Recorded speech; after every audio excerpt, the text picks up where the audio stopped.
Hello! Eto na tayo. Abang tayo nag-almusal, manood tayo ng unang irit. Yan, favorite na unang irit. Ayan. Ayan lang siya, oh. Ayan, oh. Ayun, nakatalikod ako dito. Ayan, oh. Yun. Nagluluwa na naman ang aking mata. Dahil sa cellphone yan. Kaka-cellphone. Di pa rin natitigil sa pag-reels. Wala pa rin sahod. Naiinganyo ka sa mga percent. Kaya sige, tuloy lang. Tuloy lang. Siyempre, si Madam Roslyn hindi sumusuko. Pero, guys, naglimita na ako sa kakapost kasi sumasakit na yung aking mata. Katututok sa cellphone. Kaya kung napapansin nyo, madalang na ako makagbukas ng cellphone. Pero, huwag kayong mag-alala. Dahil pag nagbukas ako, nakita ko yung mga comment nyo dyan.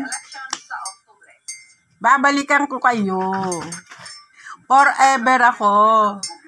Nasa inyo yan. Kung ayaw nyo sa akin. Basta pinalo ko kayo. Forever na yan.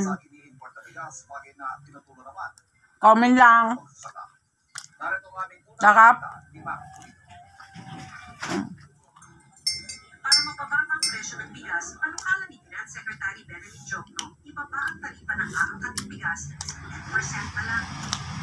Di na raw natuto ang gobyerno, sabi ng Federation of Free Farmers. Kaya nga raw tayo nasa gitna ng krisis, nasa bumaba rice production na bunga raw ng pinagsak na taripa sa imported rice sa ilalim ng rice tariffication law. We have become too reliant on imports. And our solution is more imports. At dahil na madalas lang naman daw i-import ay premium na bigas, may kaya lang ang makikinabang sa pagbagsak ng taripa. Sabi ko ito na aking apo. Binigyan din ang pagtulong ang pangangailangan ng malaking produksyon ng bigas gamit ang teknolohiya. Kasabay niyan, it is equally important for me that the farmer makes a good living. We will come together and bring it to market at an affordable price. Pero kahit kulang pa ang produksyon, nagpago na siya ng price cap. Pero ang kapatid ng Pangulo na si Senador Amy Marcos binigyan din sa isang pahayag na nagkaroon ng price cap ng walang konsultasyon sa economic team at ngayon nagkakagulo sa mga warehouse.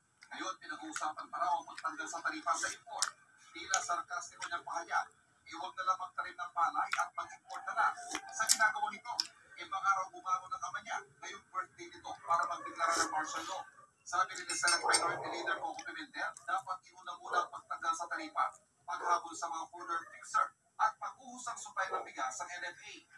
Sa Kamara, sinabi naman ni 2nd District Representative Joey Salceda, Chairman ng House Ways and Means Committee, na pagpapatupad ng price ceiling at mga rate ay nagpalit ng bahagyang kaayusan sa kalakalan ng bigas.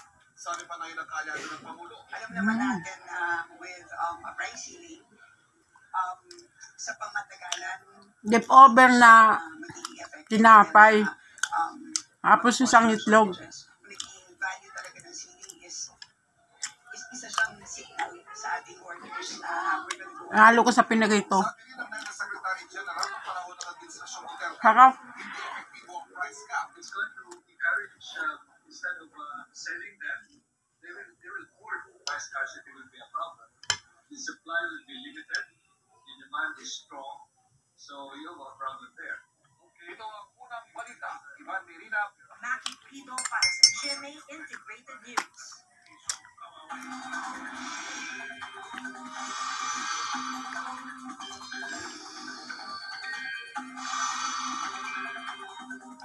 Magandang umaga po. Pinagahan Dip over na lang gunisa.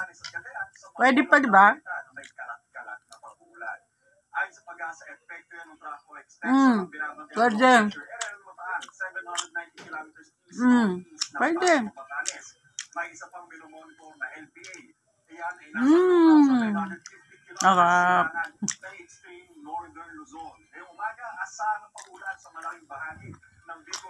Uulan na naman daw, oh.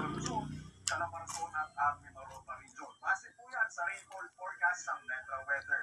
Uulan din ng ilang bahagi ng Visayas at Mindanao. Pagpapatuloy yan, magiging malawakan pa pagsapit ng hapon o ng gabi.